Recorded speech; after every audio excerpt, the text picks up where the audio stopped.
सोमवार व्रत कथा। अमरपुर नगर में एक धनी व्यापारी रहता था। दूर दूर तक उसका व्यापार फैला हुआ था। नगर में उस व्यापारी का सभी लोग मान सम्मान करते थे। इतना सब कुछ होने पर भी वह अब व्यापारी ही रहता था, क्योंकि उस व्यापारी का कोई पुत्र नहीं था। दिन रात उसे यही एक चिंता सताती रहती थी, उसकी मृत्यु के बाद उसके इतने बड़े व्यापार और धन संपत्ति को कौन संभालेगा। पुत्र पाने की इच्छा से वह व्यापारी प्रति सोमवार भगवान शिव की पूजा किया करता था। सायंकाल को व्यापारी शिव मंदिर में जाकर भगवान शिव के सामने घी का दीपक जलाया करता था। उस व्यापारी की भक्ति देखकर एक दिन पार्वती ने भगवान शिव से कहा, हे प्राणनाथ, यह व्यापारी आपका सच्चा भक्त है। कितने दिनों से यह सोमवार को व्रत और पूजा नियमित कर रहा है। भगवान आप इस व्यापारी की मनोकामना अवश्य पूर्ण करें। भगवान शिव ने मुस्कुराते हुए कहा, हे पार्वती, इस संसार में सबको उसके कर्म के अनुसार फल की प्राप्ति होती है। इसके बावजूद पार्वती जी नहीं मानी। उन्होंने आग्रह करते हुए कहा, नहीं प्राणनाथ, आपको इस व्यापारी की इच्छा पूरी करनी होगी। यह आपका अनन्य भक्त है। प्रति सोमवार आपका विधिवत व्रत रखता है और पूजा अर्चना के बाद आपको भोग लगाकर एक समय भोजन ग्रहण करता है।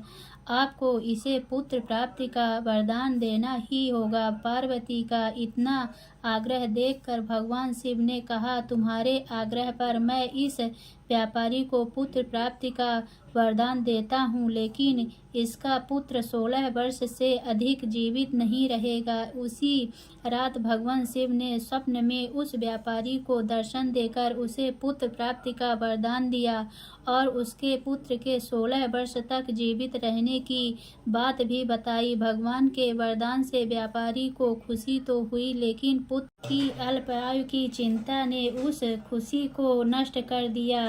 व्यापारी पहले की तरह सोमवार की विधिवत व्रत करता रहा। कुछ महीने पश्चात उसके घर अति सुंदर पुत्र उत्पन्न हुआ। पुत्र जन्म से व्यापारी के घर में खुशियां भर गई। बहुत धूमधाम से पुत्र जन्म का समारोह मनाया गया। व्यापारी को पुत्र जन्म की अधिक खुशी नहीं हुई, क्योंकि उसे पुत्र की अल्प आयु के रहस्य का पता था। यह रहस्य घर में किसी को नहीं मालूम था। विद्वान ब्राह्मणों ने उस पुत्र का नाम अमर रखा। जब वह 12 वर्ष का हुआ तो शिक्षा के लिए उसे वाराणसी भेजने का निश्चय हुआ। व्यापारी के अमर के मामा दीपचंद को बुलाया और कहा कि अमर को शिक्षा प्राप्त करने के लिए वाराणसी छोड़ आओ। अमर अपने मामा के साथ शिक्षा प्राप्त करने के लिए चल दिया।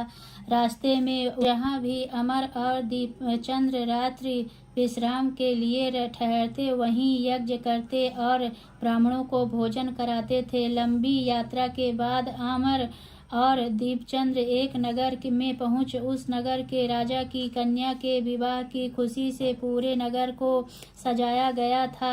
निश्चय समय पर बारात आ गई, लेकिन वह वर का पिता अपने बेटे के एक आंख से काने होने के कारण बहुत चिंतित था। उसे इस बात का भय था कि कहीं राजा को इस बात का पता चल गया, वह विवाह से इनकार कर देंगे, इससे उसकी बदनामी होगी। वर के पिता ने अमर को देखा तो उसके मस्तिष्क में एक विचार आया। उसने सोचा, क्यों न इस लड़के को दूल्हा बनाकर राजकुमारी से विवाह कर दूं। विवाह के बाद उसको धन देकर विदा कर दूंगा और राजकुमारी को अपने नगर में ले जाऊंगा। वर के पिता ने इसी संबंध में अमर और दीपचंद से बात की। दीपचंद ने धन मिलने के लालच में वर के पिता की बात स्वीकार कर ली। अमर को दूल्हे के वस्त्र पहनाकर राजकुमारी चंद्रिका से विवाह कर दिया गया। राजा ने बहुत सा धन देकर राजकुमारी को विदा किया।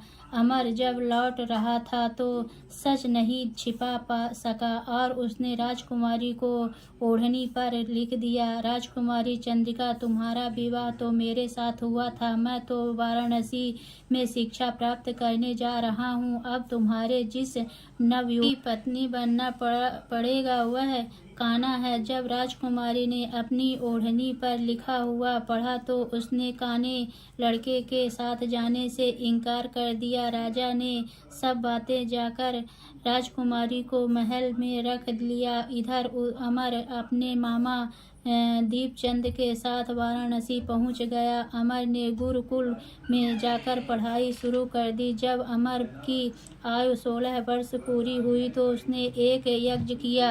यज्ञ की समाप्ति पर ब्राह्मणों को भोजन कराया और खूब अन्न वस्त्र दान कर रात को अमर अपने शयन कक्ष में सो गया। शिव के वरदान के अनुसार अवस्था में ही अमर के प्राण पखेरु उड़ गए। सूर्योदय पर मामा अमर को मृत देखकर रोने पीटने लगा। आसपास के लोग भी एकत्रित होकर दुख प्रकट करने लगे।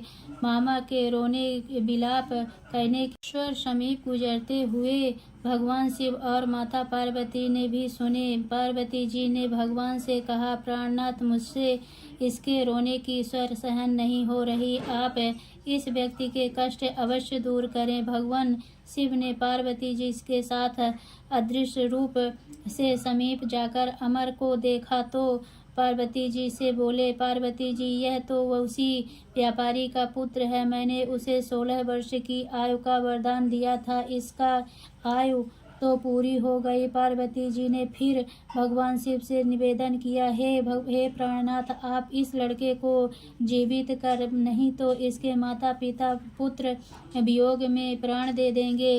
इस लड़के का पिता तो आपका परम भक्त है, वर्षों से सोमवार का व्रत करते हुए आपको भोग लगा रहा है। पार्वती जी के आग्रह करने पर भगवान शिव ने इस लड़के को जीवित होने का वरदान दिया और कुछ ही पल में वह जीवित होकर उठ बैठा।